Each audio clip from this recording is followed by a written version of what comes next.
On this episode of the Oklahoma Breakdown with Ikard and Lehman, presented by Riverwind Casino, we recap OU's blowout win over West Virginia. We also recap the other best games of Week 11 of college football, and we give you our winners and losers of the weekend.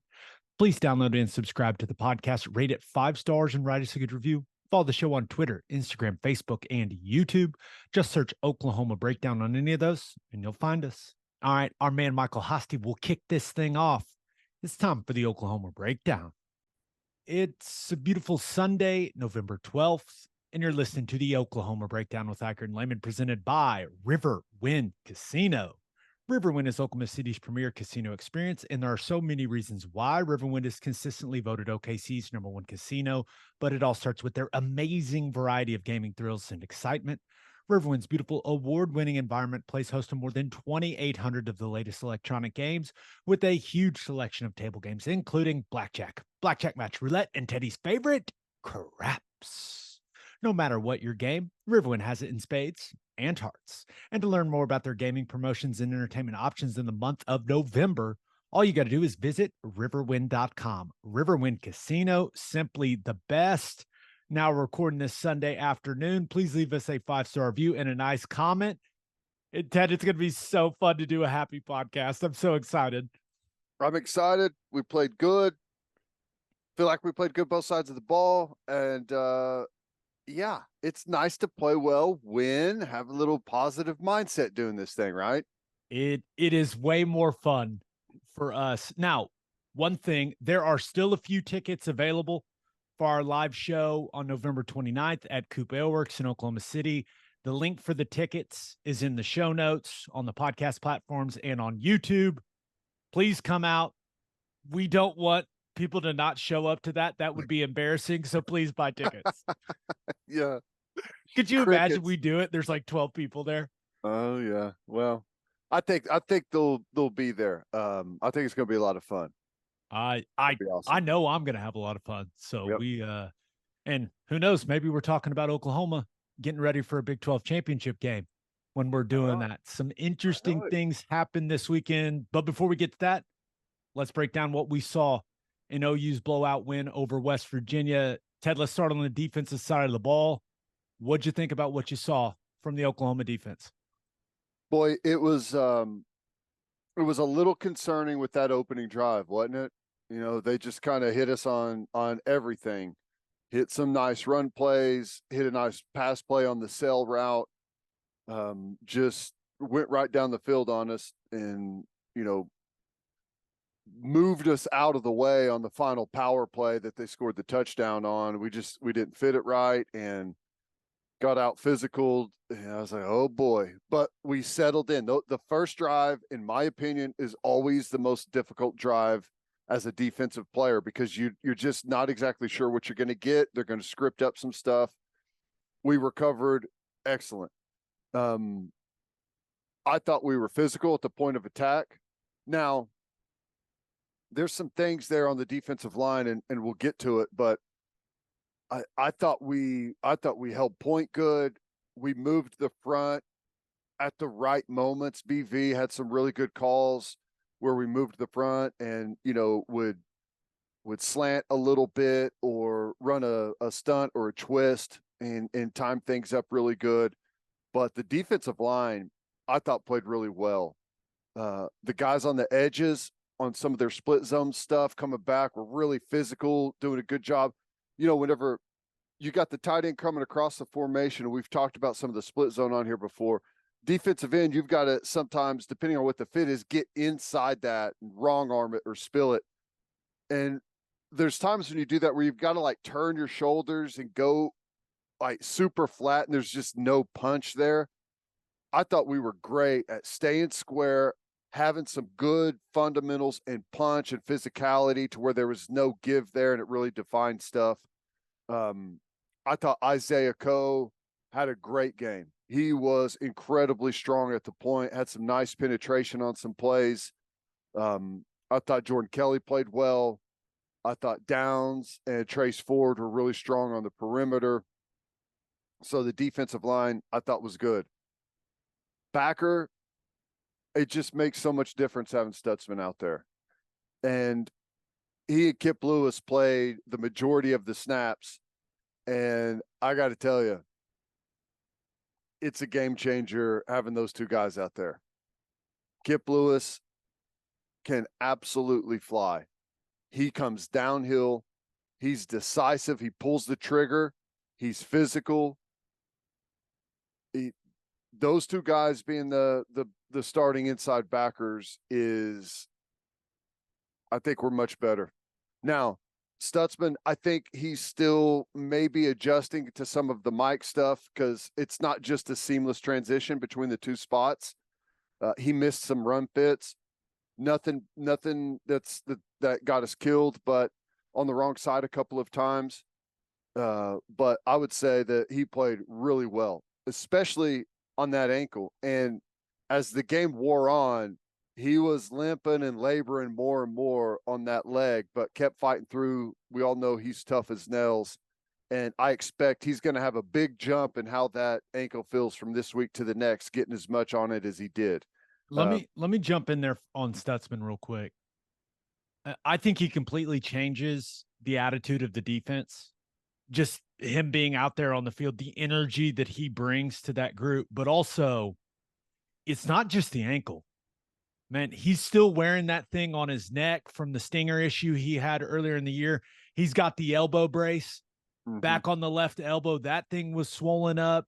He's got the ankle now. The guy is battling through a lot, and he deserves a lot of credit for that. I mean, the toughness that he is displaying, playing through all of those, all of those injuries, it's impressive. And I think it sends a message of, the toughness that group as a whole needs to have. Like, he's playing through all kinds of stuff. And I love that, the message that it sends to the rest of that defense.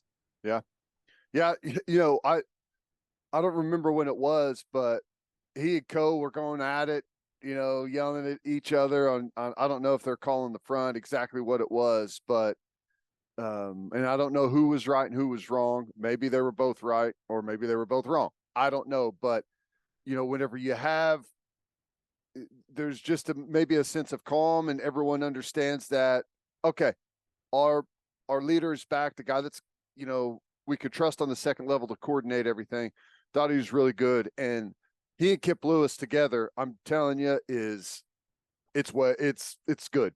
It looks really good. Kip Lewis is, he's only played 2 games outside of spot duty, Oklahoma State, and then this game. I expect him to accelerate towards the end of the year with the more reps that he's getting. I thought the secondary for the most part was good. We tackled well. The plays that we gave up were not a consequence of missing tackles and whiffing. It was run fit stuff. We messed up some run fits to where the ball was able to get out on us. And on the back end, I thought we tackled well. We did a really good job on the deep balls. Several guys, Kenai Walker, Woody Washington, Kendall Dolby had a really nice one.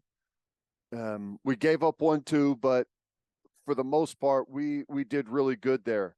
I thought Kanik did really good when he came in late, and I think it was a situation where he got bumped out of the starting lineup, and at that point, it's like, what do I have to lose? And I thought he went out there and was extremely aggressive, played way more downhill, wasn't so much worried about making a mistake and have it really snowball on him. Like I feel like things have this year whenever he's just kind of feeling his way around. I think it's like he said, screw this. I'm just going to go hard. I'm going to make plays. I'm going to come downhill. And I think it looked way better for him. So I thought that was really good. Game plan I thought was great. We had some really nice calls in some really nice moments. We had the goal line stand, which was great. We shouldn't have let them get there. We gave up the deep ball, and then on first and goal, we gave up I don't know, they got 8 of it on the first play because we had a poor run fit there. But, we ended up getting a stop. 4th down stop by Stutzman was great on the little shovel. Followed the puller, tracked him, fit right inside. We had a guy inside and outside. It was really nicely done. That's on the positives. And there's a couple of things I've got for negatives, just generally speaking, but anything that you saw on the positive side? I think the most positive thing, and it's not really reflected in when you look at the stat sheet, I was impressed with the level of physicality at the point of attack from the defensive line. That had been missing the last couple of weeks. And I think West Virginia might be the best offensive line that they've played. I think there's a conversation to be had between them and Texas. And they held up better than they thought they would. Now, you mentioned it. I was real concerned after that first drive. Yeah. Real concerned. But they settled in, and those guys battled. Man, this is a group from West Virginia. They'd been creating a lot of movement at the point of attack over the last couple of weeks, and they weren't able to create that movement the vast majority of snaps in the run game. Now, they had to get away from it because they fell in such a big hole, but that was really impressive. I thought that was the key to the defense playing well, was how the defensive line held up at the point of attack. Totally agree. And it cleaned everything up for the backers. Whenever your defensive line's getting pushed around and the gaps are moving and they're coming back at you, it makes it hard because you're trying to fit off of those guys and make them right instead of just being able to go downhill in your gaps. But because they did such a good job and held point, good pad level, stayed strong, it defines things for the backers. And that's why you see our backers like just pouring it downhill. Looked really good. Some areas we still need to improve. Run fits. There's a couple of times we're cutting off our safeties that are support.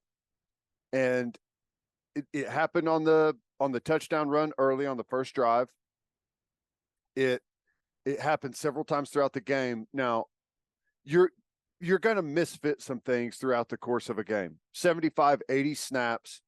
You're not going to bat 1,000. It just doesn't happen. But we're missing some things with too much regularity on the gap scheme stuff where you got 2 pullers, right? And someone's got to be inside, someone's got to split, and support's got to be outside. Like, we've got to coordinate that. Too often we have a guy inside and then a guy outside. So we've cut off our support and there's a split there, right? And the support guy can fit and ends up making you right, but you're talking about a no gain that ends up going for 4 or 5 yards, or a no gain that ends up, he can't make, the support guy can't make the tackle and it's out to the top safety and you give up a 12-yard run. We've got to tighten that up. We're to a point now where we understand this defense enough, and I'm willing to give a little bit because Stutzman has made the move to Mike, and that's not an easy move. It's not, like, I keep saying it, but I want to stress that they're not interchangeable positions. What would you know about playing Mike or Will in this defense? Come on, dude. It's just I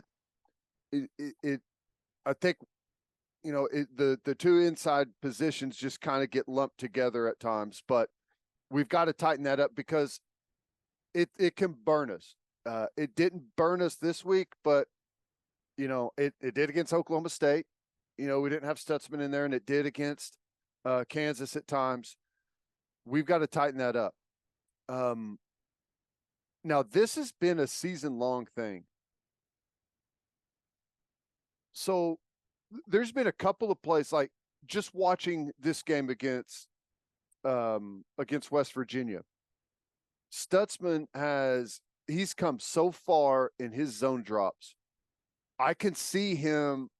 There's one play in particular where he's tight end is to his left, and the tight end is going to run an over route, like just a deep over. And off of the action of the backfield, he takes his like a couple of steps to the left off of the run action, and then he sees its pass. And instead of like kind of freezing and backpedaling, remember the tight end is over here, 2 steps, freezes, turns back his shoulder this way, and runs on an angle out here and meets the tight end coming over the top. That's how it's coached. That's how you should do it. That's a guy that's keyed in and knows his responsibility. So I know we've come a long way in our zone drops. And that's just an example of kind of everyone, but I'm using Stutzman there. For whatever reason this year, when we rush 3 guys and we drop 8 zone defenders back, we've been terrible. And that you're calling that because it's the best thing that we can do against the pass, right?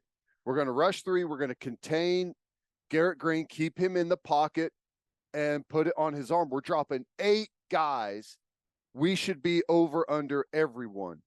And for whatever reason, we've been really bad the entire year. We've got to figure that out. I mean, that needs to be a weapon for us. That's why we're calling it. It just hasn't been there. And then final thing on where we need to improve. And maybe this game is a bad example of it, but our straight rush, our straight 4-man rush it's not where it needs to be. Now we've created a bunch of pressure, and we affected Garrett Green on some stuff. We got to him. He took a couple of big shots when he was throwing the football. I think we affected the pocket, but a lot of times we're twisting, we're adding. It's a 5 or 6-man pressure. We have got to be better with a straight 4-man rush. And again, this week you didn't get a whole lot of those opportunities, and you're a little bit more throttled in your rush on a guy like Garrett Green to where you want him in the pocket. You don't want him to escape and get outside. So it's not an all-out assault on the quarterback. But we still, when we're rushing 4 guys, we have got to be better at getting to moves, getting to the edges of guys. We're often too much down the center line. But I mean, those are things I'm nitpicking on. Well, it's not nitpicking, in my opinion. They do not have a guy when I'm watching the tape where I go, ooh. They don't have that go-to pass rusher. And you're right, Ted. At some point, if you have to bring pressure to produce a rush, right, to make the quarterback feel truly uncomfortable in the pocket, that's an issue. Right, because it completely changes how Venables and Roof have to call the defense if they know, hey, if we rush 4, we're most likely not going to affect the throw. I mean, it just changes how you have to call the defense entirely. Have to twist more and stunt more. Even when you just rush 4, rarely are we saying, all right, here we go get them. There's almost always a twist tagged with it. We're always stunting to try and help those guys get to an edge. So no, I agree. That's kind of the next evolution of this defense. And it's especially noticeable in the interior, right? Mm-hmm. You see some guys out on the edge winning, whether it's Trace Ford, Ethan Downs winning with some of those power moves, using his hands, pulling guys. But there's nothing that can affect a quarterback more than a good interior pass rush. And they don't have that. Yeah. They really don't have that. They don't have a guy that has that twitch, right? To get on an edge. That's the hardest. That's the rarest player in college football is the interior pass rushing threat. Right. Yeah. No, so, and I know that in the recruiting class, some exciting guys coming in, but yeah, that's definitely, whether it's the transfer portal, getting one of these young guys that are going to be in here in January, they need that next season. Yeah. I mean, you have to have that. I in saying that, there's levels to it, and we're not at level 100, but we're also not at level 50 or 60. Okay, we're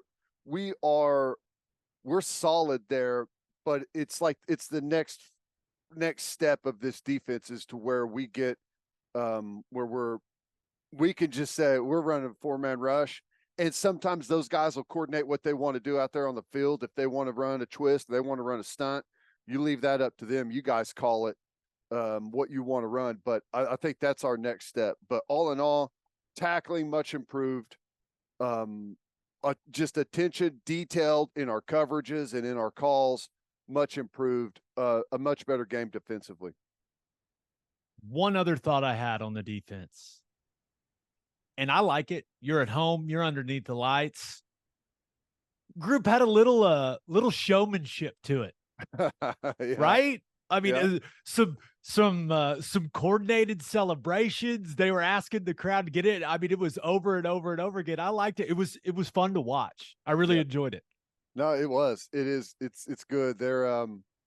That's when you're confident and you're playing well and you're having fun out there. That's whenever you really I don't know. It's like it builds behind you and you just continue to improve and play better and better. And for whatever reason, this team is the best whenever they're on the goal line. You know, they've been really impressive down there. That's awesome. It's rare to get that many goal line stops in a season.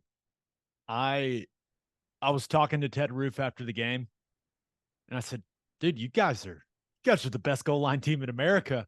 And in true coach fashion, he goes, "Shouldn't have gotten down there in the first place." I say we instead of kicking off, we just spot them the ball on the 1-yard line. That's how we're going to thrive in if this team ever gets into one of those 2-point shootout situations in overtime. Yeah. Feel really good about things. I feel good about it. That's good stuff. No, I thought all in all a really good performance by the defense. I'm with Needed. Completely agree. All right, let's talk about what we saw from OU's offense against West Virginia. But first, Love's Travel Stops is now offering a nationwide 10-cent per gallon discount on gas and auto diesel. Just download the Love's Connect app and scan your barcode at the prompt on screen and watch that price drop 10 cents per gallon. Across the country, the Love's Connect app unlocks exclusive deals that help any traveler plan their route or meal on the highway. So before you hit the road, be sure to download the Love's Connect app to save 10 cents per gallon and experience the country's best highway hospitality at Love's Travel Stops. Love's also has you covered if you forget your phone charger or headphones with their expanded mobile to-go zone. And of course, don't forget to grab yourself some of that delicious Java Amore. The Land Doctors have a 120-acre property for sale in East Norman, located just 10 minutes from campus. Completely wooded property, sits at the intersection of East I-20th or East 120th, sorry, and Tecumseh Road. If you're looking for a quiet place to go spend some time in the outdoors or a nice little hunting spot on the outskirts of town, this place is for you. Also, development and business opportunities with this property. Call Colton Cole to schedule a private showing, 405-615-7645, or shoot him an email at colton@landdoctors.com. And celebrate with a Schooner All-American Ale, the official craft beer of OU Athletics from Coop Ale Works. Named after the iconic Sooner schooner that races across Owen Field after an OU score, you can join in on the celebration with a nice cold beer from Coop Ale Works. You can enjoy it at the Palace on the Prairie, at OU Athletics events, at the bar, at the tailgate, and in the comfort of your own home. For more information on Schooner All-American Ale, visit schoonerale.com. Must be 21 to purchase. Please drink responsibly. Schooner All-American Ale, the taste of game day. 59 points is a lot. It's a lot of points to score against a defense that defense has not looked that bad all season long. I mean, nothing like that has happened to that defense. So that was impressive. And Ted, I feel like I had a similar reaction to the majority of the fan base as I watched it.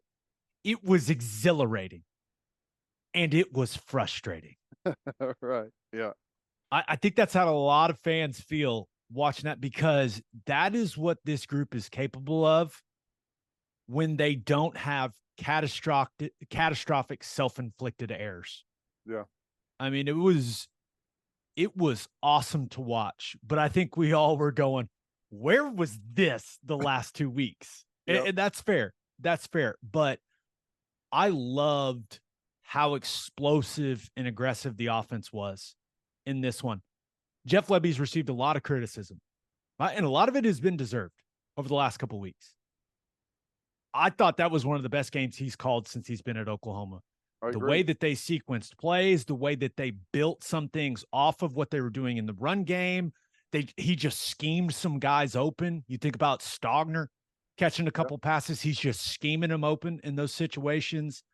I thought that, and I know the game, it got away from West Virginia, but I thought they did a nice job of changing speeds where they would go fast, then they would slow down. That allowed them to shift in motion a little more. It forced West Virginia to communicate more as a defense. I thought they did a really good job of attacking the weakness of West Virginia's defense, and that's the safeties. They completely picked on those guys. That's smart coaching. That's smart game planning. The execution overall was much, much better.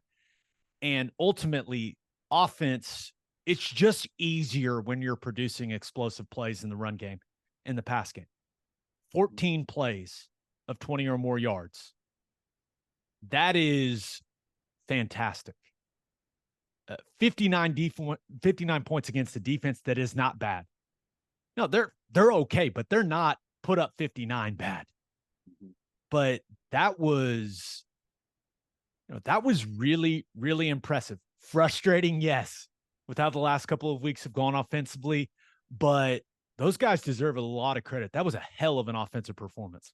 No, I agree. And you mentioned the 14 plays of 20+ yards. I don't know.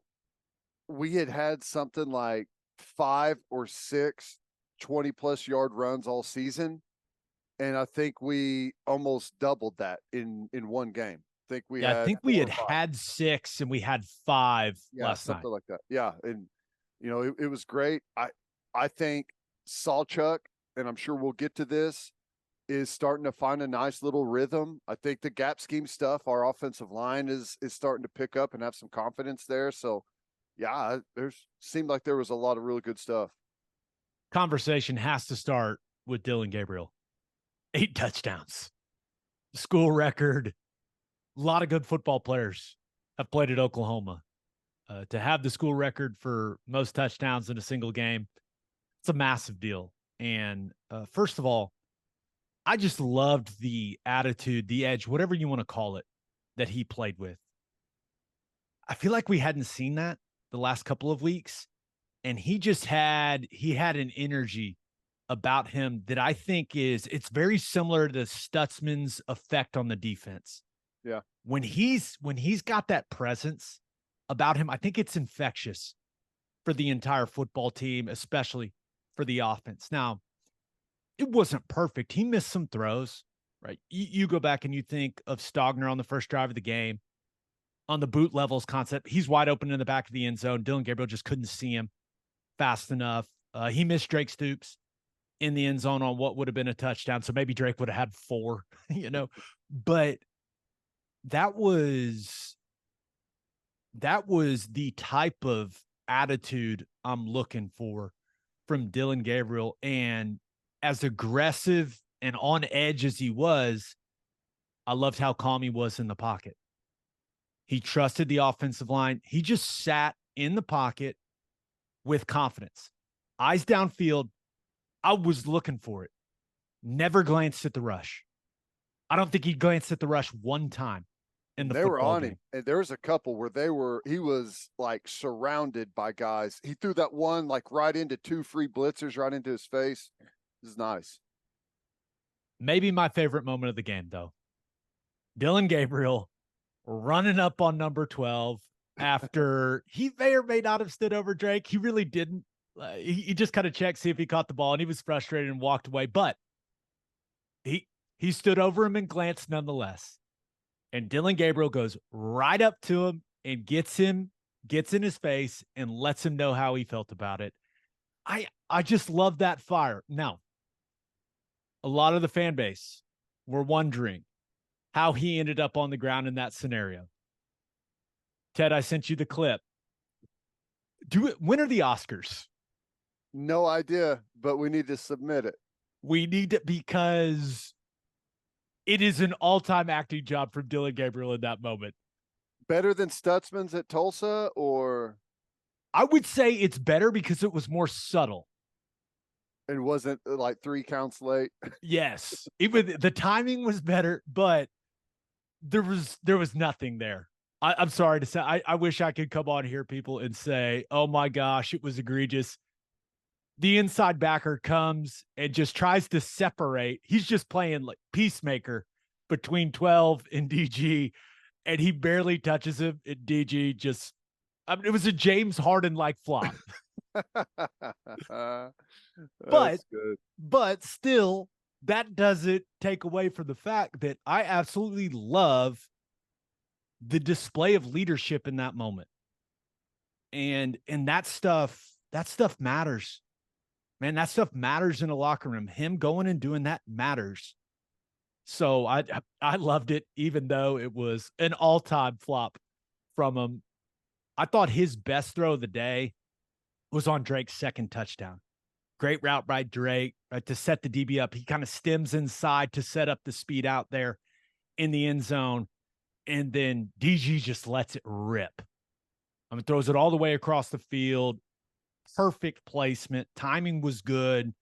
Just, I thought that was his best throw of the day, where I just went, damn, okay. Yeah, he's feeling it. But overall, the guy had 8 touchdowns. There's not much to complain about. He missed some things. Was it the most pinpoint accurate performance you'll ever see? No. But just the attitude, the tone that he set for the offense as a whole, thought it was fantastic. Yeah, no, I totally agree. And I think running the football in, it helps the offense when he's active in the run game. I think it helps our run game. I think it helps everything. It's that added pressure on the defense. And, I like that he is not shying away from contact. He's aggressive. He's trying to run through some guys. And I know that exposes you to some injury, but I also think that he builds on that a little bit, even though it sounded like he like downplayed that a little bit post game. I think you asked him that question. I was like, I don't know. Come on, dude. Like, we could see the way you react after it happens. I think he plays better and feels like, I don't know. It's a confidence builder for him. Yeah, and he's a weapon down by the goal line. Yeah. Right. You think of the QB power concept they got to, the QB pin pull concept that they got to, which I loved. Right. Those are really good plays. It gets you that extra hat in the blocking scheme, which goes back to my frustration. It would have been perfect against Oklahoma State.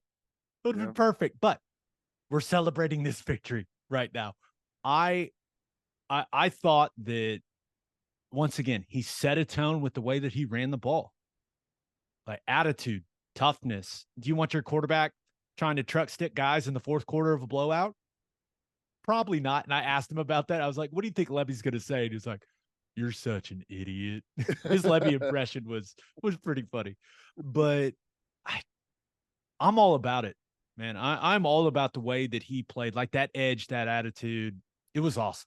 Yep, I agree. I thought it was, I mean, statistically, it's going to go down as one of his better games, maybe his best game because of the 8 touchdowns. But there's some really good stuff in there. Some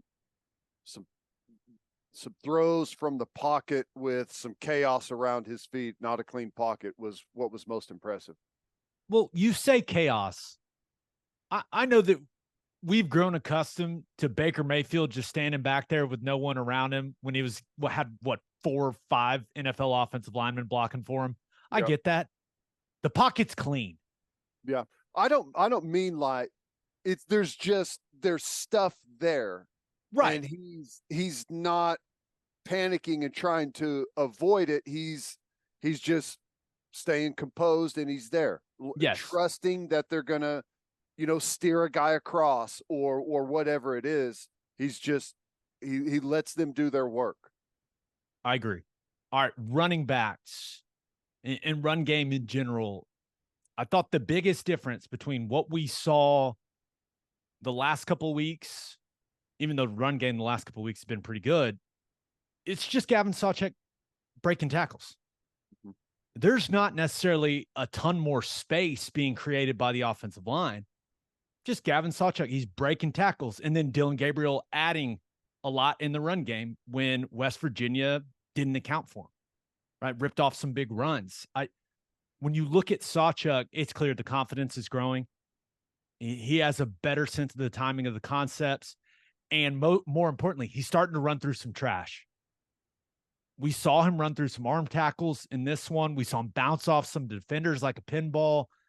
The next step for him, and I think the thing that's most important for him in the near future, is cleaning up some things in pass protection.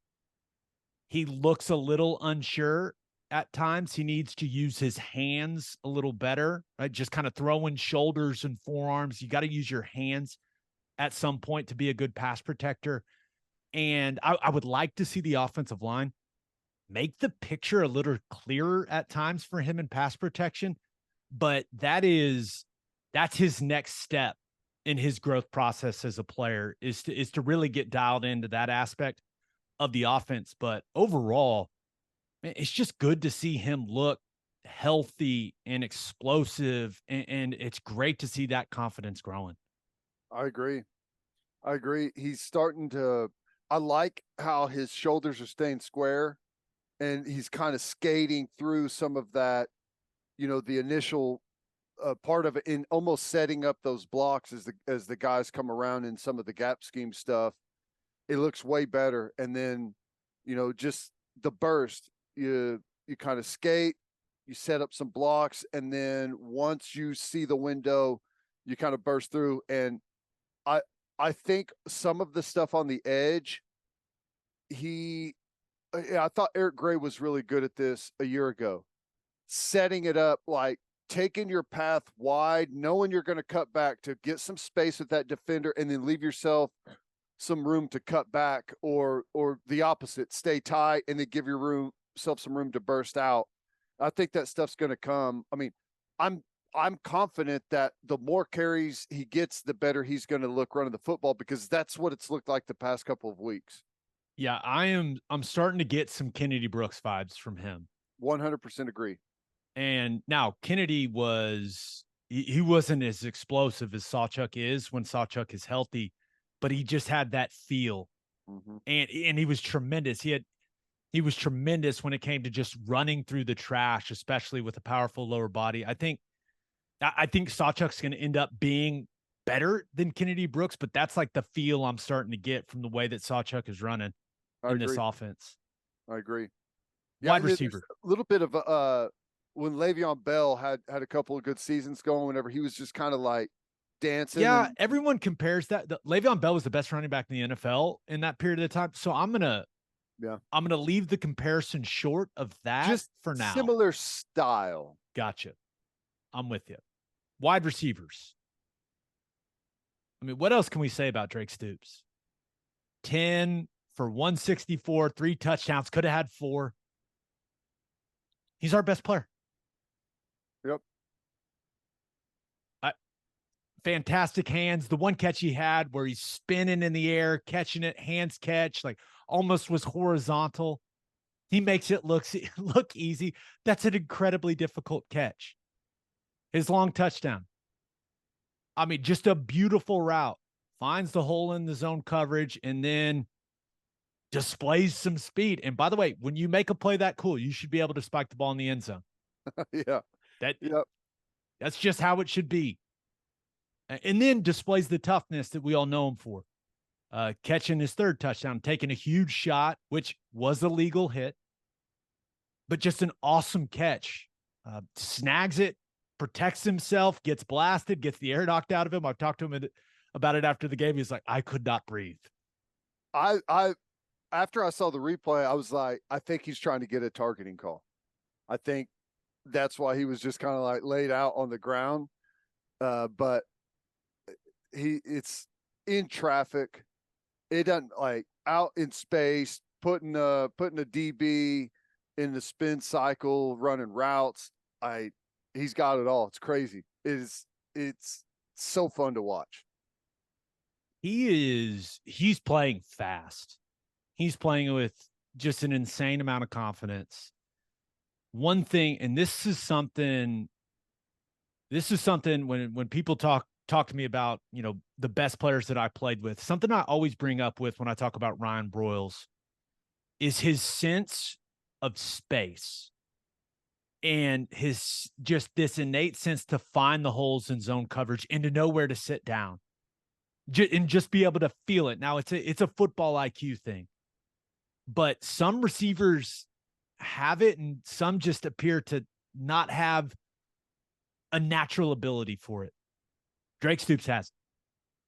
He has a fantastic sense of how to set up his routes to then create space in zones, and then he goes and finds the hole in the zone. I mean, and that speaks to a lot of things: football IQ, preparation, hard work, all of that stuff. But some guys have it and some guys don't. Drake Stoops has got it. Yep. He's got the IQ, he's got the feel, and he's absolutely fearless. Yes.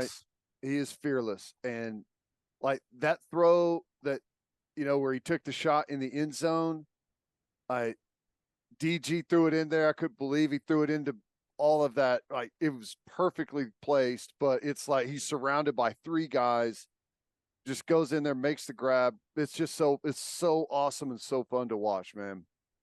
It's a thing of beauty. It's awesome.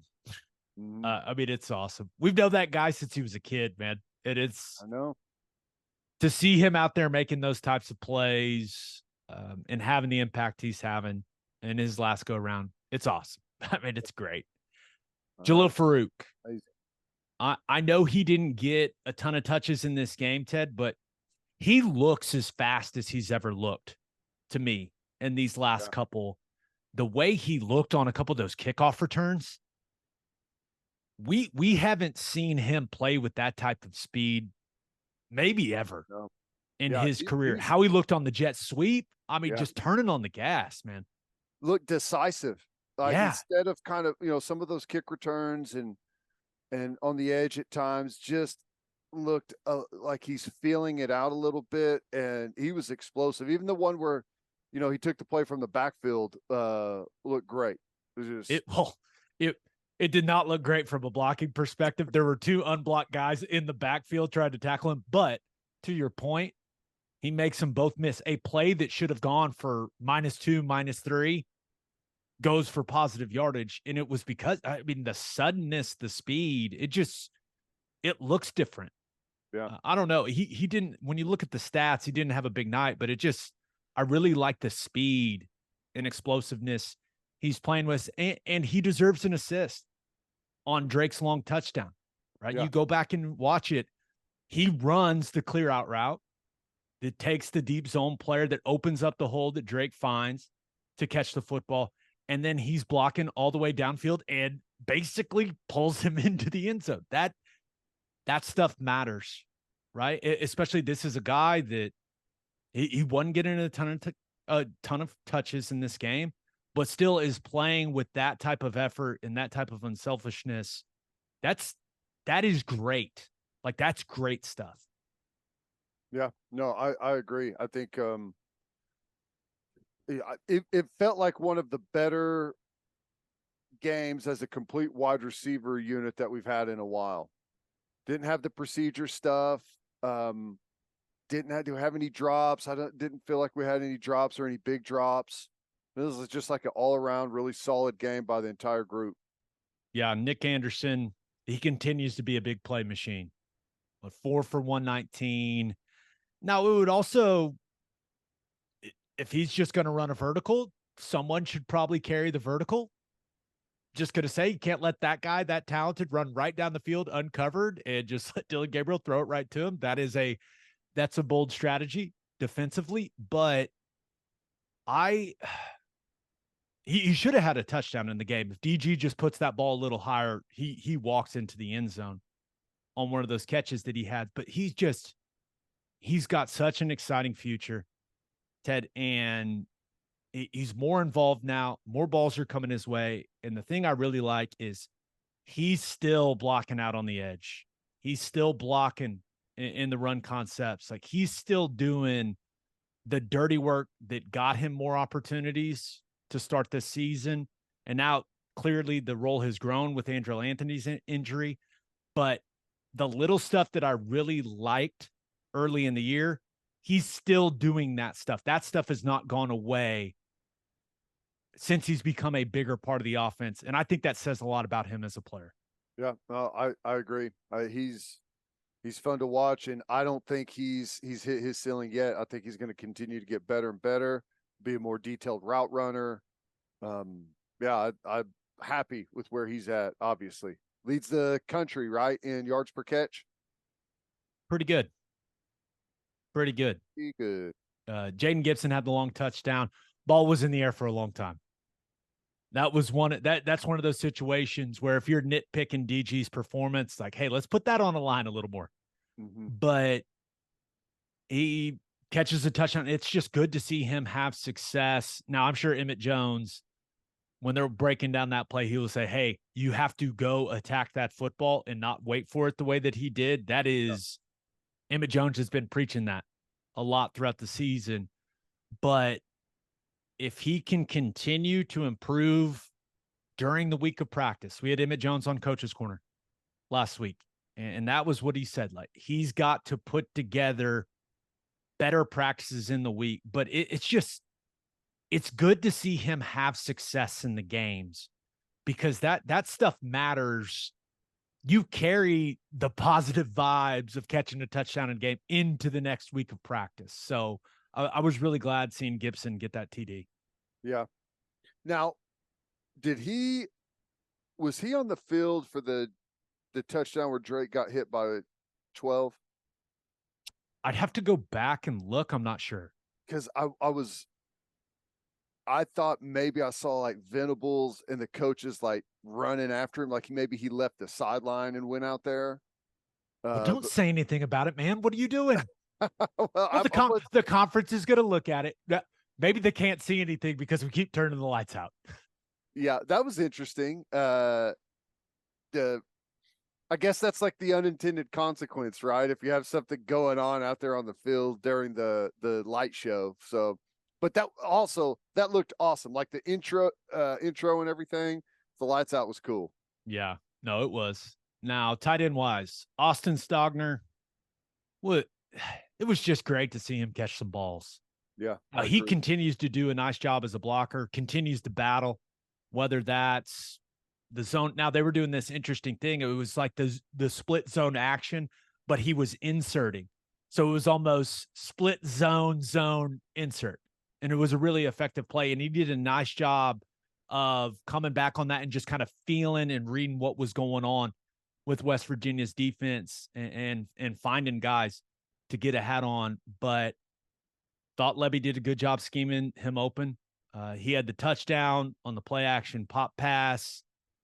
They got it to him for another long one on, I know kids listen to this, so we'll call it the "oh poop" screen. Yeah. Which is a tremendous play and a play he should have scored a touchdown on in Bedlam, but just good to see him get some touches. Would have had 2 touchdowns if DG would have seen him on that first drive. But I know you've wanted to see him just be more involved.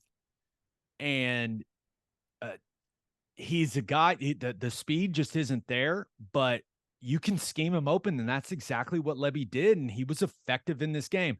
Took a massive shot to the quad early, and I was worried, but dude's tough. Battled through it, played well the rest of the game. I thought that may have been his best all-around game. The effect he had as a pass catcher, and then what he continues to do as a blocker. Yeah. No, I agreed. And yeah, when he took that shot, I had flashbacks of that Kansas game when he took the shot on the quad, and that started that whole saga with him. But yeah, I thought he had a good game, and probably as kind of a more traditional type of tight end. I don't know how thrilled he was whenever he saw like all the actual fullback that he's going to play. And I think he's adapted to it really nicely, turned into a really strong blocker at that position. He's done good. Yeah. Also, we saw some snaps of Josh Fanuel. Blocking was a whole lot better than what we saw in spring ball and training camp. And the holding call was, I mean, you could have let that go. That was pretty soft. But it kind of intrigued me because that is a big athletic looking dude. Yeah, he is. Basketball guy, right? Yeah, that he was a college basketball player.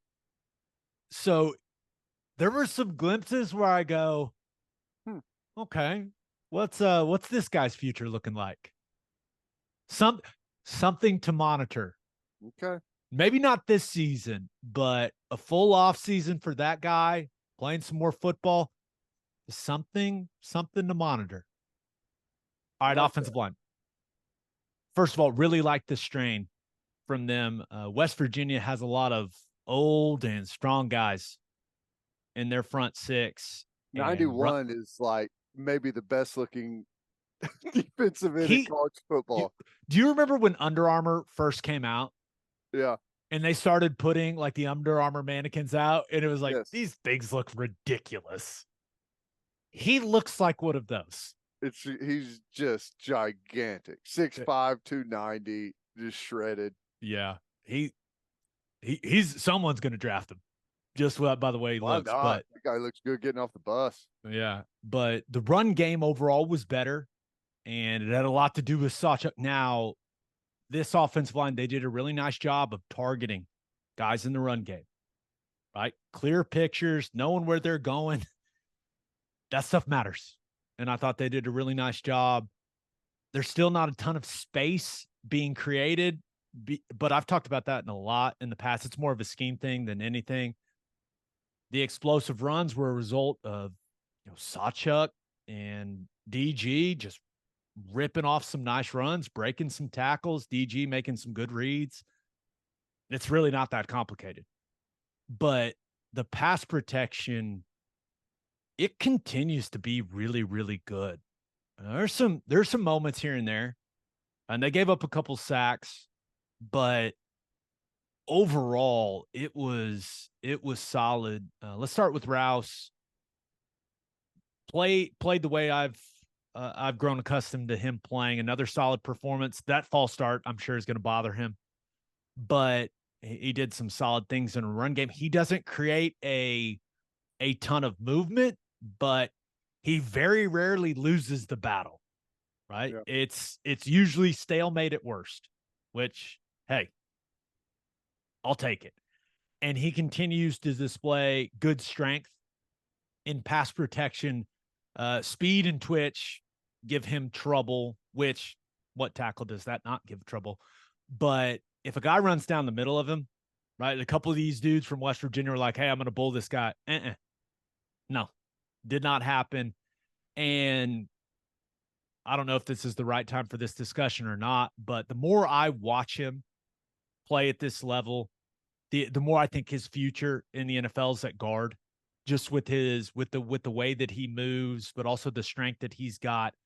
I think he's going to end up being an interior guy at the next level. But another solid job by him, Ted.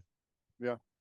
Well, that's what you want, right? You want your left tackle to be the most consistent guy that you've got, and it feels like he's kind of hit that role for us. And yeah, whenever he can anchor down and you don't have to worry about him, yeah. Would you like maybe some more explosiveness and stuff in the running game? Yeah, but as a transfer player that we got in year one and wasn't able to go in the spring and just picked it up and started in training camp, I think he's been a real bright spot on the team. I'm with you. Caden Green getting better and better. And for a true freshman, he's assignment sound, which I love. You typically see freshmen hesitant because they're unsure. I don't really see that from him. Now, there are points in this game his pads got high. He's playing with high pads. They played a lot of snaps, but he needs to bend more at the knees. He needs to get his pads down. And that will help him in some of the situations where he struggled striking guys, whether that was as a puller or working up to the second level on some linebackers. If he can get his pads down and bend better, I think he's going to be set up for more success. That's pretty nitpicky, but for a true freshman playing interior offensive line, he continues to be awesome. Yeah. It's probably one of those things where it's not necessarily a trust thing. I don't know. He's looking for the player that he's supposed to block instead of knowing where he's going to be. So he gets up a little bit to try and find him, whenever he's coming off a double or coming around pulling. And that's probably just something that it's reps, Yeah. No, he's going to be a good one. Andrew Rame did a nice job. No snap issues, which perfect. Good. Should not be an issue. And he was on an island quite a bit in this game with some of the stuff they did from a defensive structure standpoint in the run game and the pass game. And I thought he did a nice job. Now, he had a bad sequence where he got rolled up, and then him and Caden Green didn't pass off a twist very well, and that ended up in DG getting sacked. But other than that, played with good physicality and had the offensive line as a whole going to the right guys. So another solid performance from Rame. McCade Matoyer. I love this guy. He is what I've been doing the TV and radio stuff since 2018 now. Mm-hmm. He's one of my favorite players since I've started doing this because I know exactly what I'm going to get from him. Right? He's a solid college football guard. That's what he is. I know his limitations. He knows his limitations. And he tries to do some things that mask those limitations, which is what smart football players do. And then him going after the guy on the PAT is one of my favorite plays of all time. I've got to go watch it. It's amazing. I mean, it is clear as day. They kick the PAT, the ball that hasn't even hit the net yet, and he is headed straight for 12. And it was ridiculous. He should not have gotten ejected for it. No, he did. Yeah. The other guy swung on him, and he got ejected for it. It was strange. The line judge, I don't know what he said to that guy, but a couple of series before, like the line judge got in Matoyer's face. I've never seen a ref do something like that. That guy needs to chill out. It was really strange. Shocking. It was really officials strange. Doing something we've never seen before against Oklahoma. But it was pretty funny. He got ejected. He was all upset because he thought he was going to have to miss the first half of BYU. I informed him that he would not, and he was like, oh, okay, totally worth it. It was great. Getting a fist bump, dapped up by the president as he's hitting the tunnels. Pretty cool. That was awesome. Hey, sometimes you have to read the room. And at that point, the room wanted someone to go after number 12, right? And everyone loved it. That was great. Yeah, he's one of the vocal leaders on the team. And once again, him doing that, it matters, right? It matters. I know he didn't get to play however many more snaps he would have played in that fourth quarter, but I think him doing that, I think that's more important than him playing those extra snaps. Chemistry. The message it sends, the chemistry it creates, 100%. Savion Bird, he came in for McCade, looked pretty good. It's important that he stays engaged, right? You never know when the team is going to need him. So I liked seeing him come in and play pretty well. Jacob Sexton, I'm really excited about his future. It's clear that he needs to get stronger, right? The play strength is not quite where it wants to be. That's evident in plays like the sack he gave up early against Sean Martin. But the athleticism, the suddenness, the urgency he plays with is very encouraging. He comes off the ball with more velocity than anyone else on this team. And I like it. And he is, once he gets stronger, once he becomes Schmitty built, truly Schmitty built, he's gonna be a damn good football player. How much? So How there much? is. Sorry. How much of that you think? He taken that injury at a really crucial time in building that strength. Do you think that set him back? Yes, especially with how tall and long he is. Yeah. A lot of the times, the tall, long guys, everyone looks at upper bodies and what guys' arms look like, and I understand that. But when you talk about those tall, long offensive linemen, you got to have great lower body strength. That's like that core strength, and then the strength you have kind of in your posterior chain, your glutes, your hammies, your calves, like the backside of your body, having that really strong and really built as a guy with long legs, it's crucial that that strength development gets stunted when you blow your knee out. Mm-hmm. So I am confident with what I've been told about his work ethic. I think he's going to be a really good one, man. And he likes contact. He plays with an attitude. There's a lot of things about him. It's exactly what you want your offensive line to have. And one thing that stood out to me is what he did on the backside of some of the zone runs, right? The inside zone where it looks like he's behind it. Okay. It looks like you can see color from the defensive end inside him, but he doesn't panic. He doesn't try to like wheel around and cut him off, which really decreases the power you have at the point of attack. He just washes him all the way across. You hear me say it all the time. He takes him further than he wants to go. And it creates space. He uses his length with it. You can see him getting that right arm extended out. And it's just that's just smart football. Now, in a perfect world, would you cut every guy off in some of those situations when you're on the backside of zone? Sure. But his ability to wash that by, it just tells you he's got, while he may not be the most weight room strong guy at this point in time, he's got some functional strength to him. And it goes back to kind of that explosiveness, that suddenness I was talking about. The way that he played, it got me really excited about the way he's going to look next season. I like it. That's good stuff. Yeah. So, Guyton didn't play. My expectation is that he'll be back for BYU, but yeah, I really liked what I saw from Sexton. You got anything else on the offense? No, I don't think so. I think it was, as you said, to start it off. I thought all around, Levy called a great game. It was a great game plan. Got a bunch of different guys involved.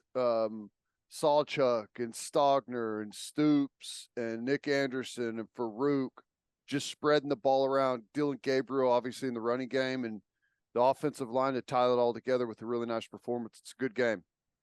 I'm with you. All right, let's get to call your shot. We asked you guys the number one takeaway from OU's win over West Virginia. And I think this one's pretty comprehensive from our man at Boomer Damn Sooner. The legend of Drake Stoops continues. Austin Stogner is eligible to catch passes. When Dillon Gabriel plays angry, we are a completely different team. Young linebackers played their asses off. Big 12 refs. Unity just isn't a slogan for the Sooners. Gavin Sawchuk, RB1. Is it a good thing or a bad thing we didn't notice Guyton not playing?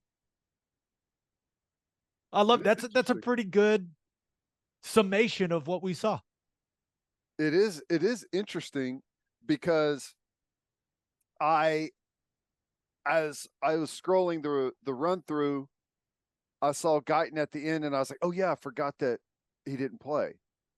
So I mean that is a good problem to have, that you can get someone come in and play with that type of consistency. And he gave up the sack early, which was a little worrisome, but after that settled in great.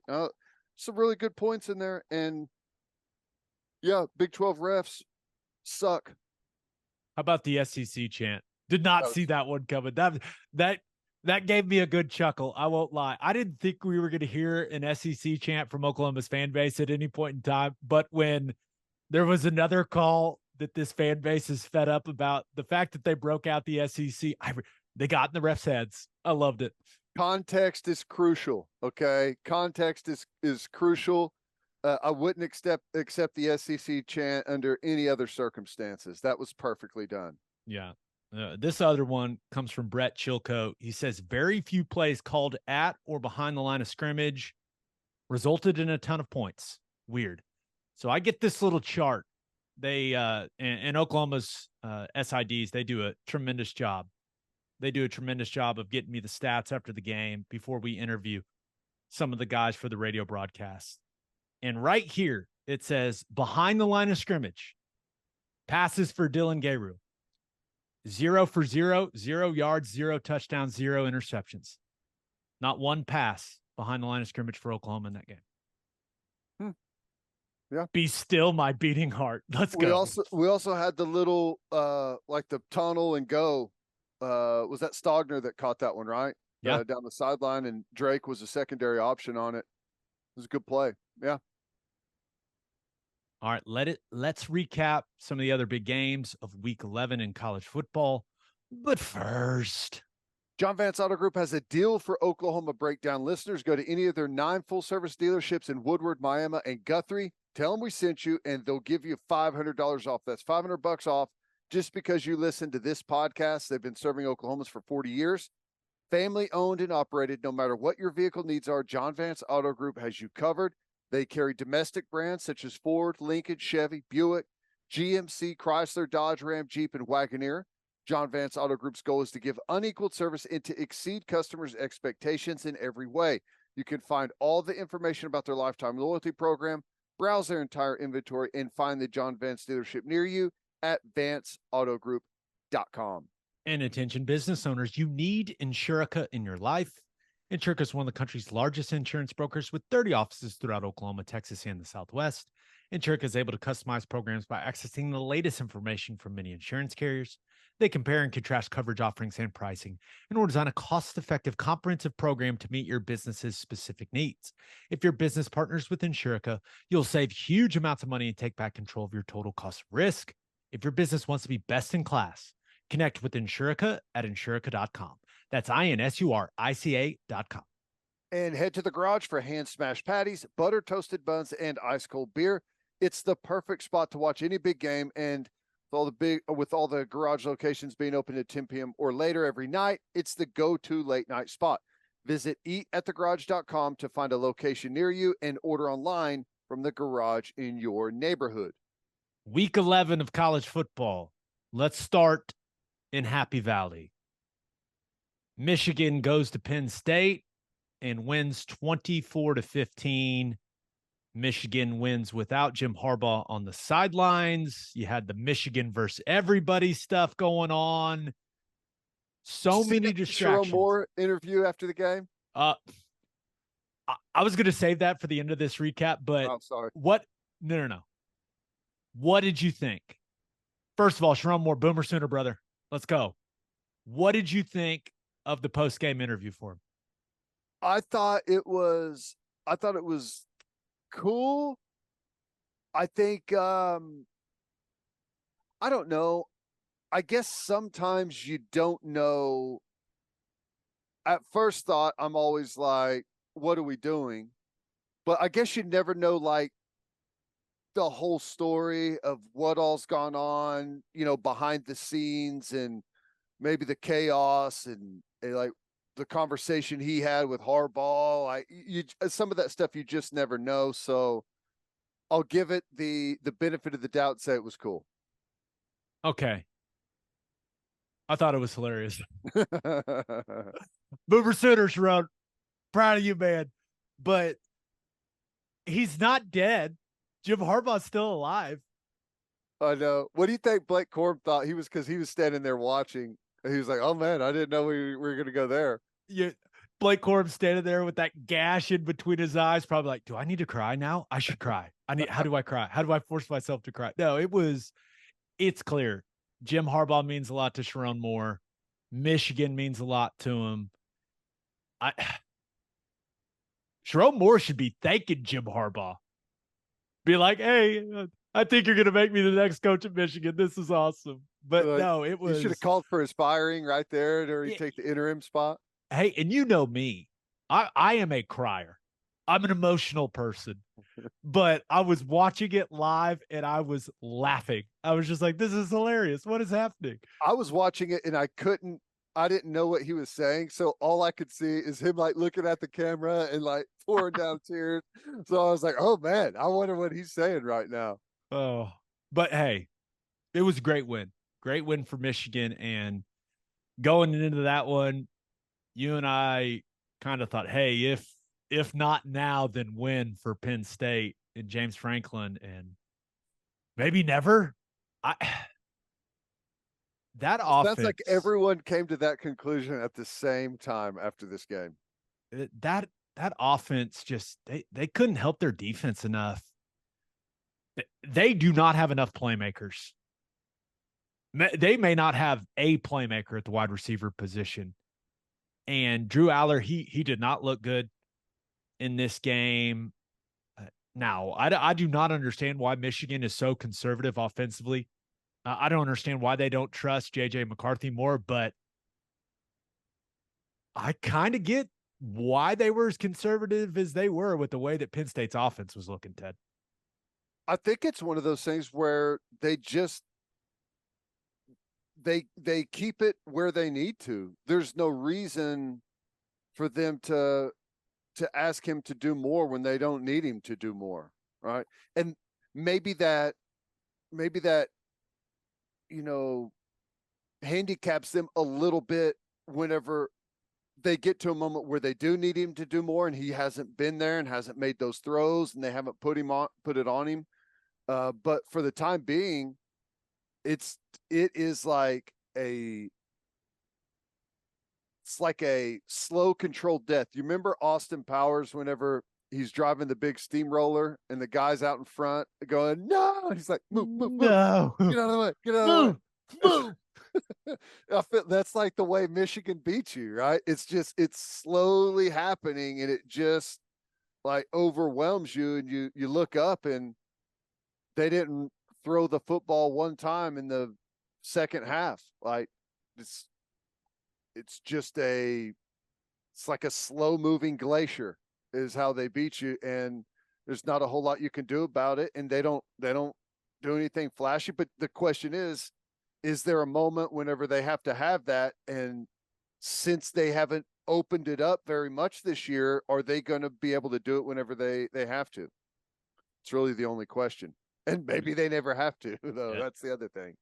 They're going to have to if they play Georgia. Yeah.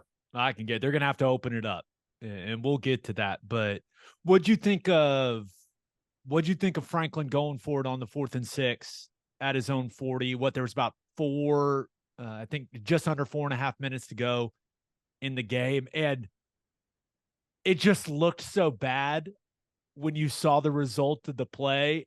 Allard, it looks like the wide receiver's running an option route. He runs it out. Allard thinks he's going to run it in and misses. There's no one within like 15 yards of the throw. Yeah.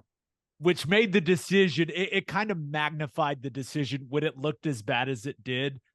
Michigan makes him pay immediately. Next play, scores a touchdown, and that got him. That basically ended the football game. I think that made it 24-9. So it was 17-9 when Franklin went for it. And I think a lot of people were really surprised that in that moment, with the way that their defense was playing, that he rolled the dice the way that he did there. Yeah. You don't, not 4th and 6 at your own 30.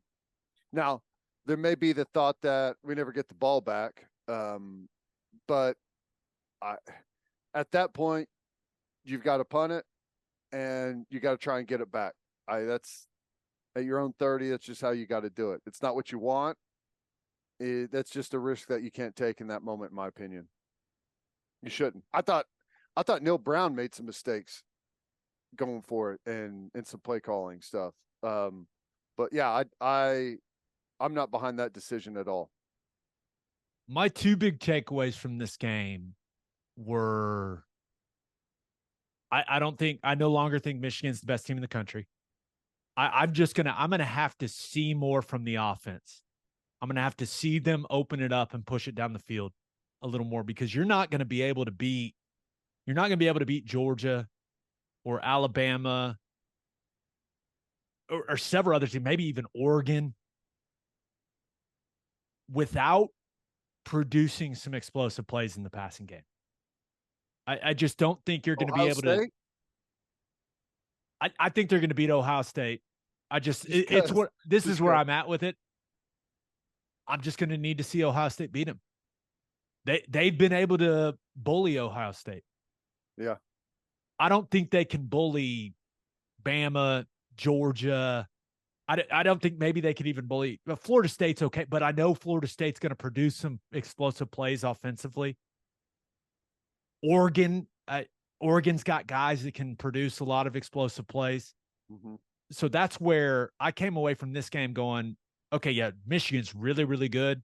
They got a ton of talent, but I haven't seen enough from them this season to think they can win it all, which I think is the expectation this season. Well, here's the thing. In order to win a championship, you either have to be so much better than everyone else at every position that it doesn't matter at quarterback, or you have to have the best quarterback. And I don't think they fit either one of those.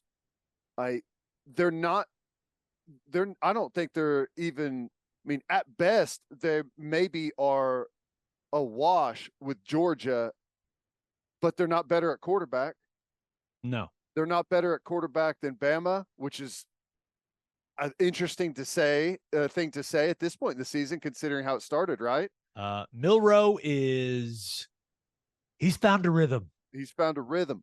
They're not better at quarterback than Oregon. They're not better at quarterback than Florida State. And I think at Florida State and Oregon, I think they're better at them at all the other positions, but by how much? I mean, that's the interesting thing. And I mean, I'm not saying that every position. I'm just saying generally, I would say like their football team, maybe like they're a little bit better roster than those teams, but they're not at quarterback, and that equalizes a lot of it. And that's kind of the thing in the Big Ten. It's think about Penn State. Penn State is a really good football team, but they haven't had a difference maker at quarterback as long as I can remember. And you can only go so far in today's game without having a playmaker at quarterback. You at some point you have to have it. And I think a lot of the way that they run offenses in the Big Ten like eliminates them from getting those type of quarterbacks coming out of high school, like the top quarterbacks. You know, they're fitting those quarterbacks to their system instead of finding some athletes and saying, if we get this guy, look at what we can do. And I think it really hamstrings them. I'm with you. My other takeaway from this game is, where does Penn State go from here? It's a really good program. James Franklin's won a lot of games, but they can't. He can't get them over the hump. It feels like they're just stuck. Sounds like the fan base and everyone else kind of like I said came to the conclusion at the same time, like they have hit their plateau. They're going nowhere else, and they have a decision to make. Right? Are you happy with where you are? Good, but not good enough to win the Big Ten or compete for a championship? Or are you gonna get aggressive and go make a move and try and get to that next level? Because he's starting to face some heat. Did you see the press conference at the end? Yeah. And the question is right. What are they doing? What's the decision process they're going for two? I don't know. I mean, you had the chance to make it a one-score game. Yeah. They went for two early in the game too. He says, well, points are going to be hard to come by. Yeah, no kidding. That's why you don't do exactly what you did. I don't know. That was weird. It was. Nice win for Michigan. It seems like they are They're on a collision course with Ohio State, and then we're going to have to sit through just an awful Big Ten championship game.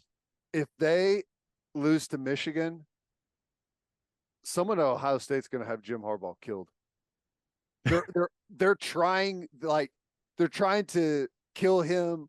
They're trying to murder him Figuratively. Figuratively, they're going to actually do it if they lose to this year. When he's not even on the sideline. Or hey, oh my gosh. We'll see. Maybe there's some type of appeal process and he ends up coaching the game, but who knows? All right, the other game. Ole Miss went to Athens. And Ole Miss's offense was moving the ball well early. It was clear Ole Miss's defense wasn't going to stop Georgia, but Jackson Dart was doing some nice things. Quinshon Judkins was ripping off some big runs. It was 14-14. I was sitting there thinking, hey, maybe we're going to get an absolute classic between these two teams. And then Georgia absolutely choked the life out of them. All dogs from the second quarter on. Final score 52-17. Is inevitable, Ted. My goodness. Yeah. Credit to Lane Kiffin for scheming up some stuff and throwing some things at them early on that had them on their heels, but they're so good defensively. It's like, is that all you brought? Because we've adjusted to that. We fixed our flaws in the way we adjust or whatever it was that you wanted to isolate, and you better bring more to the party because offensively they're going to keep chugging on. And, you've mentioned it. Carson Beck is probably the least talked about quarterback in the country, and he is just lighting it up. He did some nice things, threw it well. He picked up some first downs with his legs, right? Which how that affects a defense. I continue to be impressed with his ability to play from the pocket, but the Georgia running game with Edwards and Milton was effective. Yeah. Georgia's O-line was mauling Ole Miss in this game. Did a really, really nice job in some of their zone combos, just getting a ton of movement at the point of attack, getting up to the second level, covering up the backers, arriving with physicality, and then Kendall Milton was just pouring it downhill, had some really explosive runs in this game. Ole Miss had no answers for what they were doing offensively. They just couldn't hold up. They couldn't hold up front, and that just opened the floodgates. Yeah, that's the value in winning the line of scrimmage. If you can't hold up to an offensive line, the whole thing falls apart. Defense has to work together like a puzzle. You got to be able to fit it and at least have a stalemate on the line of scrimmage, and then the backers can fit accordingly. But if you're getting your butt whipped up front, it means the backers are going to get their butts whipped, and the whole thing falls apart. Was good to see Brock Bowers back out there for Georgia. Caught a touchdown, but it's just we'll see him get back into the groove of things and just see if he can get back to what he looked like before the ankle injury. Kirby Smart called out that fan base. Seemed like Ole Miss struggled with the environment. A lot of procedure penalties. It sounded loud from my couch, but Georgia only had 8 third downs in this game offensively. They only had to snap the ball 8 times with it being third down. Oh, wow. And I wonder how many of those were like 3rd and 5 or more. Oh my gosh. But they had 311 yards passing, 300 yards rushing. Just after, and this is my number one takeaway, after watching Michigan and then watching Georgia's the best team in the country. More explosive. Just more explosive, more dominant, even at the line of scrimmage. The only other takeaway from that performance is, hey, we saw Dart get banged up and Spencer Sanders sighting. How about that? Nice. Yeah, it's good to see him back out there. That's like one of the weirdest things, man. So strange. Yeah. But that was a it was fun early, and then it got real ugly from the second quarter on. That was a beatdown in Athens. Yeah. Yeah. Georgia is, they've been so good. And to start off the year, it's like, oh, is Georgia really, are they going to be good again? And, it's when they're challenged, they've been challenged like 3 times this year where they've actually got something that's worth their attention, and they've come out and absolutely dominated in those games. So it's going to be hard for someone to knock them off. I mean, they're the team until someone knocks them off, and that's gonna be a huge challenge. Yeah, I think they're going to get their best tests in the SEC championship game. I think Bama's the only team built to beat them.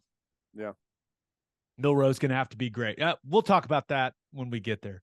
All right, let's finish up with our winners and losers of the weekend. But first, do you have difficulty sitting for long periods of time or can't lay on your side due to pain? Well, it is a hip thing, and the only person to go see is Dr. Brandon Johnson at the Hip Clinic in Oklahoma City. No matter your age, the Hip Clinic has the experience and knowledge to help ease your hip pain and preserve your hip joint. Don't let the pain hold you back any longer. Don't just accept a hip replacement. Call the Hip Clinic today at 844-KEEP-HIP or visit thehipclinicokc.com.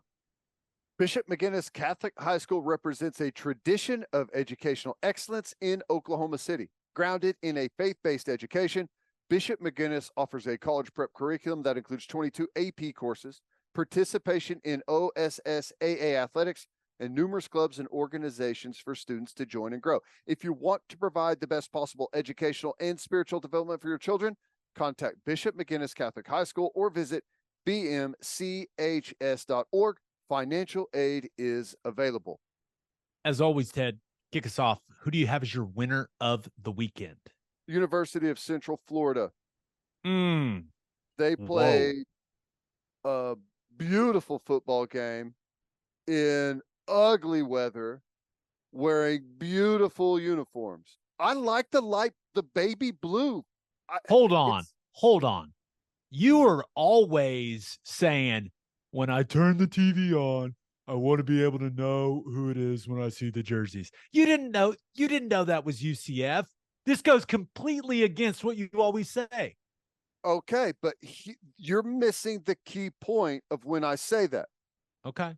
Whenever you have one of the most recognizable brands in all of sports. Gotcha. Your traditional teams, okay? UCF is not that. Okay. Gotcha.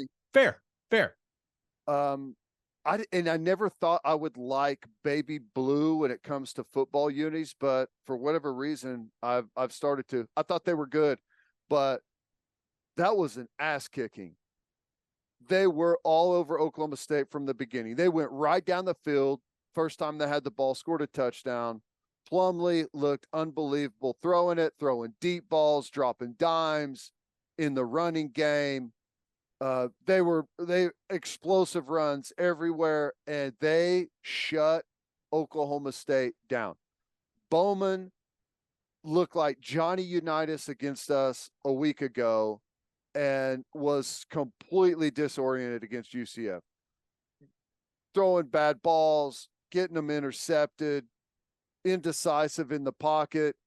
The run game for Oklahoma State was going nowhere. Ollie Gordon fumbling, getting blown up. It was crazy. I cannot believe that is the same team that I watched a week ago play us. College football, man. I know. It's wild. It's what makes it the best sport in the world, and it's also what makes it so infuriating. Just think about how Oklahoma State fans felt a week ago and how they feel now. How confusing is that? And similar, the same conversation for OU fans with the offense. Yep. How you felt about OU's offense a week ago and now how you feel about it now. It's confusing. And I'd heard Mike Gundy talk about them having to bounce back emotionally from how draining Bedlam was. Say what you want. They got their ass kicked up and down the football field.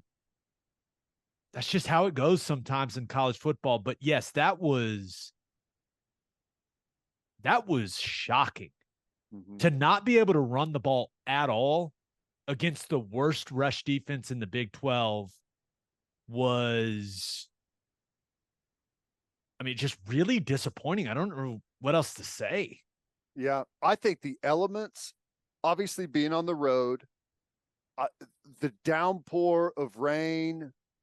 Yeah, but they fell in the big hole before the downpour started. No, that's true. That's true. Yeah, right. It was 14-0 before, like, UCF right down the field touchdown. I think 3 and out at them, right down the field touchdown. It's 14-0 before we even knew what happened. And it just continued to build from that point. But touchdown, the Ollie Gordon fumble, then touchdown, then Bowman throws the interception, field goal, 17-0, like that in the blink of an eye. Yep. Also, Plumlee looks healthier, and the way he was moving around, the best I've seen him in since like the season started. So I think that helped UCF out. Their 2 running backs had, looked really good out there. So that was wild. Congrats to UCF for playing a hell of a football game. They were all over them. I thought that their plan was great. They had QB run game. They ran some wildcat stuff. They ran stuff that got them an extra hat in the blocking scheme against that aggressive run fitting from Oklahoma State safeties. They ran RPO stuff where John Rice Plumlee was reading Kendall Daniels. If he was coming up on the run fake, he was throwing it in behind him. And then they threw goal balls on their corners to Hudson and Baker. Those guys made plays. I thought they attacked all of the weaknesses that I saw on tape from Oklahoma State. I thought it was especially early, I thought they did a tremendous job of exposing the biggest flaws of that defense. Yeah, they did. And they hit it out of the park on those plays. Like whenever they gave them opportunities, Plumlee made beautiful throws down the field. I mean, some of them were dimes. I mean, couldn't have placed it better. Just an all-around great football game by UCF. Impressive. 45-3. Ouch. Man. Who do you have as your loser of the weekend? Texas A&M. Now, maybe in the long run, this is the best move, but I can't call anyone that's paying somebody $75+ million to go away a winner, right? Oh my God. Just unbelievable how this whole thing is unfolded with Jimbo. It was a horrible contract from the beginning. And it's just, I don't even know. Now, here's the thing. This has been talked about for a while. Why all of a sudden the change now? What I think is they found their guy. They know who they're going to hire. You don't make that move and fire someone when you got to pay $75 million or whatever that number is, $70+ million, unless you know exactly where you're going. And I think they found that, and that's why you've seen that move made now, especially after what they killed Mississippi State, right? So the timing seems weird. Something happened. They came up with the cash, and in my opinion, they know who they're hiring. Who do you think it is? Lincoln Riley. Really? Do you think it would not shock me? It would be kind of funny though. To flee the SEC only to end up back there. I think the timing's interesting. You know, last night USC's season officially fell apart. I think Lincoln Riley is. I think he found that the recruiting situation at USC is far more difficult than than he imagined it was going to be. I think that he went to a place where they had needed a total rebuild, and he got the best quarterback to go there, and it helped them. It made them look way better than they are. So what does he really need? Really, that's opposite of what he needs. He needs to go somewhere that has everything but a quarterback, right? And that is a place like Texas A&M, where you're loaded at talent, top to bottom, offense, defense. You just need a game changer at quarterback. And Lincoln Riley finding a game changer at quarterback tomorrow. That's what interesting. I have not seen Lincoln Riley's name out there. You know who I would go after? Who? Dan Lanning. Get him back in the SEC. Get him back in the SEC.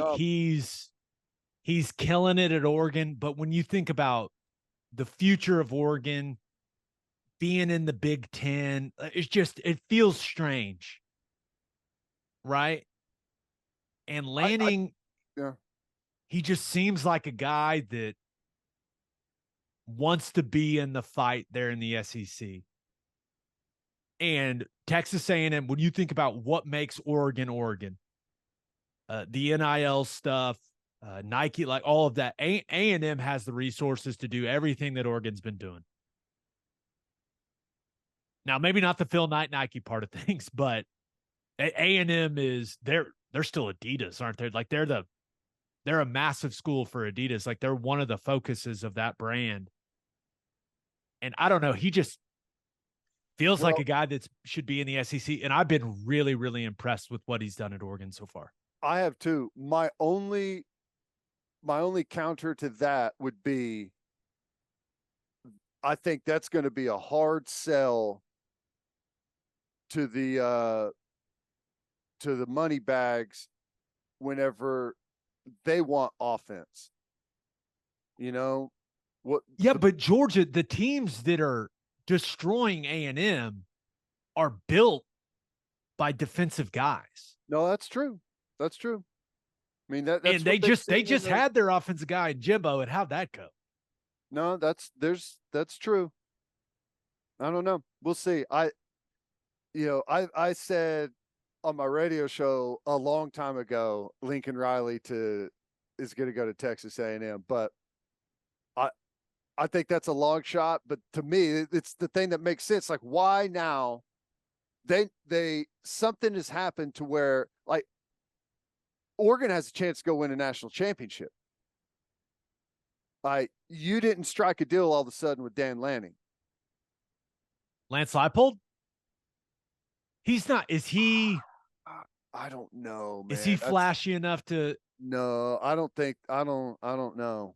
Chris Kleiman? No, they're not splashy enough, right? I don't think they're splashy enough, and I don't think they want that type. I mean, money talks, obviously, but that is counter to like the way that they, especially Kleiman, the way that he would want to run a program. Like I don't know that that's that seems like a bad fit. And I don't know who else it would be. It's someone else who they would have to, they know who they're hiring, in my opinion, right? I've seen this a couple different places, and I do not think it's going to happen, but it would be awesome. Former Texas A&M tight end. There's your hint. Dan Campbell. Yeah. Steal him from the Lions, pay him $15 million a year. Yeah, but see, that's a timing thing. Like I know. I don't think it would happen. I don't think Campbell wants to deal with all the stuff that you have to deal with in college football. I don't think he wants to deal with that at all. Just being around him when I was around him. But that'd be a hell of a hire. You talk about a hire it would be so awesome for us. Yep. Right, with us going to the SEC, if Campbell was in the mix doing his whole thing at A&M. It'd be hard because it's fun to dislike A&M, and I wouldn't be able to dislike him anymore with Campbell there. Yeah, no, I don't think it's going to happen, and I certainly don't want it to happen because I Right. love Dan Campbell. But I'm with you. I think you only make that move if you know you've got your guy. Urban Meyer, Maybe. we'll see. It we should know pretty soon. The rumors should start flowing pretty quickly. No doubt. All right, let's get to my winner and loser. But first, Elevate your tailgate with Chapel Supply and Equipment in Oklahoma City. Chapel Supply and Equipment has generators and inverters on hand that'll give you all the power you need so you can take your tailgate to the next level. They've also got top of the line heaters to keep you warm during those cold tailgates later in the season. They're Oklahoma owned and operated. Elevate your tailgate by calling 405-495-1722 or visit chapelsupply.com. That's CHAPPELL supply.com. and First Fidelity Bank knows how to keep fans like you happy with more than 50 awards in the last 5 years, including Forbes Best in State Bank, the Oklahoma's Community Choice Awards, and the Journal Records Reader Rankings. It's clear that they are Oklahoma's #1 pick for quality banking, and you can find that level of outstanding service in everything FFB offers. Open an account at award-winning bank today at ffb.com. First Fidelity Bank, we go where you go. And head to opolisclothing.com for our podcast merchandise and the best OU gear out there. That's OPOLIS clothing.com. Use promo code TED, TED, for 10% off. That's opolisclothing.com. Use promo code TED for 10% off. Buttery soft and 10% off. In a shocking development, they're selling out of pretty much all the Drake Stoop stuff. I imagine they are. If there's still some, go grab them, people. They ain't lasting much longer. I can guarantee you that. My winner of the weekend, the Washington Huskies. Hard fought win over a solid Utah team that played them well. And Washington is 10-0. Just a tremendous job by Caleb DeBoer. I think he's been really, really good for that program. And Ted, the second quarter of this game was so much fun to watch. You probably hated it as a defensive guy, but I mean, the offenses were cooking. The defenses, it was big play after big play. Utah scored. Washington answered. Utah answered back. Washington answered back. Utah answered back again. That second quarter was wildly entertaining. We'll talk about Michael Penix and that wide receiver group. But man, I thought Washington's defense won them this game with the way that they played in the second half. It looked like they had no answers for Utah's offense in the first half. And then they adjust and they pitch a second half shutout. Yeah. I was really impressed with the way that they came out of the locker room, the way they played defensively in that second half. Yeah. Too much to overcome for Utah at quarterback, right? With Penix and not having their guy in Rising. It's just, they just couldn't compete. They couldn't make the throws. They couldn't get the stuff going that they really needed to. Too much to overcome. But hats off to Utah for going in there in a tough environment against a really good football team and having a chance late. The way things unfolded was a little weird. They had an opportunity late to go down and try and tie the football game, but couldn't get it done. Hats off to Washington. That's a good football team. Here's the thing, though. I think that they're undefeated. I feel like Washington is quite the level below Michigan, Georgia, Alabama. Do you agree? No doubt. Yeah. No doubt. They don't have the guys at the line of scrimmage to hold up against those teams. Penix is great. Adunze, Polk, like that. The guys that they have at the wide receiver spot are really, really good. But they won't be able to hold up at the point of attack. Yeah. I want to watch it. What happens. Yeah. You never know what happens in a 1-game situation, right? You never know. It could be their day and they go out and get it done. But like, as I just kind of sit back and view it, I just feel like they're not quite on that level, but hey, they're fun to watch and they're really good. Yeah. Penix, another nice day. Kind of feeling like he's going to win the Heisman. Mm-hmm. At this point, 332, 2 touchdowns. I love how aggressive he is pushing it down the field to Adunze, to Polk. I love how he gives those guys an opportunity. Jack Westover, how about that guy being the safety blanket? Some big key third and fourth down catches for their team at the tight end spot. And then Dylan Johnson, he's emerging for them at running back. He's doing some really, really good things, but and their running game is sneaky good. But what'd you think of who is it? Tupatala? I mean, we've seen guys drop the ball before the goal line before. This is nothing new. We've never seen someone drop it that far from the goal line. That was like a full 2.5 yards. That was insane. It was a lot. I mean, it wasn't even, it was so like not even close that offensive lineman knew it right away and ran over and jumped on it. And even that defensive back, I don't know, one of the safeties or something saw it too. And he's like, oh no, that was wild. I hate that for him because, you know, there's nothing better than a pick six and going in and wanting that moment to celebrate and how awesome it is. It's like the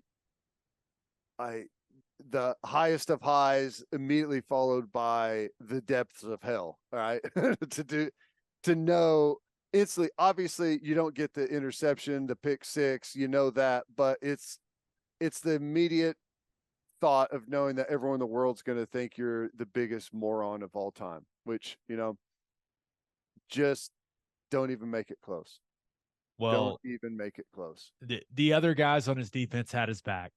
I know. I saw that. That was good. And that Utah gets the ball back. They force a safety. I mean, I thought that was big time. That allowed him to breathe a bit of a sigh of relief. And then, you know, late, you mentioned it, Ted, but Washington, first of all, laces out on the old field goal to ice the game. What is the holder doing? Was he sabotaging the kicker? I don't know, but the kicker, as soon as you see those laces and it doesn't spin and you're the kicker, you're like, you brace for impact, and it was bad. Yeah, just an absolute shank on the field goal to ice the game for Washington, but Washington's defense stepped up to the challenge. They get another Barnes interception in that moment, and the Washington Huskies are 10-0. And it feels like we are on a crash course for Oregon and Washington in a Pac-12 championship game. And sign me up, brother. Where is it? Vegas, right? They played in Vegas, don't they? That's what I was thinking. That's going to be awesome. That is going to be awesome. All right, my loser of the weekend, the Kansas Jayhawks. Vibes were high this week for Kansas. They were number 16 in the CFP rankings. There were talks of them possibly finishing out, playing in a New Year's Six game. Leipold asked Brian Haney, the voice of the Jayhawks, to ask him about the Michigan State job during his coach's show so he could publicly shut it down. Fans were feeling great about it. Like, we've got our guy. He wants to be here for the rest of his career. And then they go out there and lose to Texas Tech. 16-13. And credit to Joey McGuire and Texas Tech. They came out hot. Run game with Taj Brooks was really clicking early. God, he looked so good in the uniform. He is a good running back, man. A lot of quad on that guy. Yeah. A lot of quad. But, you know, Tech's offense was clicking early. Kansas couldn't find it offensively, found themselves in a 10-0 hole. And then Jason Bean goes down late in the first quarter. Now he came back. He tried to play, but couldn't. And I actually thought Cole Ballard did a solid job coming in for them, but there's so much stuff that they do that is based on having a running threat at the quarterback position. And that's just really not what Ballard does. And the guy's a true freshman. Yeah. I mean, I don't care if your dad's the GM of the Colts. Like, you're still the true freshman. They like you. They think he's going to be really good. He is going to be really good. Yeah, but that's a big ask as the third team quarterback. Let's remember, everyone, he's the third team quarterback, not the second team. And Jalen Daniels just standing over there on the sideline. Chilling. That's still so weird. But credit to Kansas for continuing to battle, right? Texas Tech's offense, they did not create separation when their defense was getting stops. And it was weird. Tech had dominated the game, and it was 13-0 to start the fourth quarter. And then we got a wildly entertaining fourth quarter between these two teams. Devin Neal rips off the big 60-yarder to make it 13-7. And I was sitting there going, Tech has controlled this whole football game. It's 13-7. What is happening? And they just couldn't find it late offensively. But Kansas, and they're going to look back on it, and it's going to make them sick, had to settle for 2 field goals on long, really good drives that they were able to put together, but they could not execute well enough inside the 10-yard line. And then Joey McGuire deserves credit. Called the timeout after Kansas' second down play with 38 seconds to go on the clock. Was thinking, hey, they're probably going to have to throw it here on 3rd and goal. I guess, I don't know. I guess you could have handled that differently if you were Lance Leipold, but it was an aggressive timeout. Let's save a little time. Let's give our offense a chance if we can force the field goal. That's exactly what they did. They go right down the field. Jaron Bradley makes an awesome play on the ball in the air, and they kick a chip shot to win the football game. Crazy. Man, there's been some awesome finishes to these Big 12 games this year, hadn't there? Just been incredible stuff. I've got a little stat for you. You remember last weekend? So you include the Thursday nighter between every game Tech and but TCU. BYU is a 1-score game, right? 6 one-score games, right? Six games decided by a single possession or by 1 score or less. That is the most. And shout out to Ian Fitzsimmons for getting ESPN stats and info on this for me. That is the most in conference play in the last 20 years in college football. Wow. That's crazy. It makes sense, though. I mean, the differential, a lot of those were like 1-point wins, too, 1 or 2-point wins. That's awesome. It's been a competitive season, man, and that's the way you like it, where every week you could win it or lose it, and it's been fun. Sooners still in it. Texas almost had that game controlled and almost gave it away. That what they had, they converted was it like a 3rd 10 or 12? 3rd and 12. Ewers just throws it up. Adonai Mitchell goes and makes a play. Great play. And that corner from TCU just got straight cooked on that play. Yep. But Texas just surviving right now. And Iowa State absolutely put it on BYU and Provo. And now Texas has to go to Ames. Sooners still need Texas to lose. But that's the easiest, cleanest way for Oklahoma. And it sounds like, I hate it, man, because he's been so good. But it sounds like Jonathan Brooks tore his ACL. Oh, no. Yeah. I didn't see that. When was that? Yeah, late in that one. He went down. They had to go to Baxter. And, yeah, there's several guys that I know that cover Texas that are saying the initial concern is that he blew his knee out. Well, that sucks. It does suck because he was about to go. I don't know when he would have gotten drafted, but he definitely was going to come out, and he's going to be one of the first running backs off the board. I hate that for him. Yep, that's brutal. That's brutal. Weird transition to birthday shout-outs after that news. Yeah. Hopefully they go lose to Iowa State. Yeah, yeah. Happy first birthday to Bennett Lee Reyna. Happy first birthday to Harry and John Malloy. Happy second birthday to Easton Ridley. Happy 6th birthday to Landon Mattingly. Happy 8th birthday to Elliot Rose Robinson. Happy 11th birthday to Jackson Fowler. Happy 12th birthday to Emma Ferguson. Happy 15th birthday to Camden Yard Singleton. Happy 15th birthday to Drew Ripple. Happy 28th birthday to Angela Ridley. And happy 65th birthday to Charlene Beaver. On that note, episode 370 in the books. We'll have a new podcast that'll drop on Wednesday. Just a reminder, you can hear Teddy from 3 to 6 on the Ref. You can hear me from 2 to 5 on SiriusXM Big 12 Radio, channel 375. Hope you all have a great start to your week. Until next time, we appreciate y'all for listening, and do what you always do, Oklahoma. Take care of each other.